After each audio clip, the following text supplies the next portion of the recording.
પિતૃપક્ષ દરમિયાન કોઈ પણ વ્યક્તિએ ભૂલથી પણ ક્યારેય પોતાના ઘરમાં આ 3 વસ્તુ ન લાવવી જોઈએ। દળેલું મીઠું હોય અથવા તો અન્ય કોઈ પણ પ્રકારનું મીઠું, ખાદ્ય મીઠું જેને કહીએ છીએ, સાથે સાથે કોઈ પણ પ્રકારના ખાદ્ય તેલ અને ત્રીજી સાવરણી। આ 3 વસ્તુ ભૂલથી પણ ક્યારેય શ્રાદ્ધ પક્ષ દરમિયાન વ્યક્તિએ પોતે પોતાના ઘરમાં ન લાવવી જોઈએ।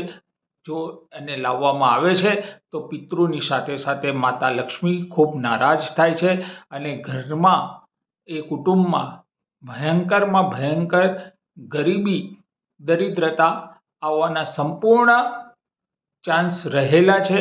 માટે ભૂલથી પણ આ 3 વસ્તુઓમાંથી કોઈ પણ એક વસ્તુ પણ ક્યારેય શ્રાદ્ધ પક્ષ દરમિયાન પોતાના ઘરમાં ન લાવવી જોઈએ।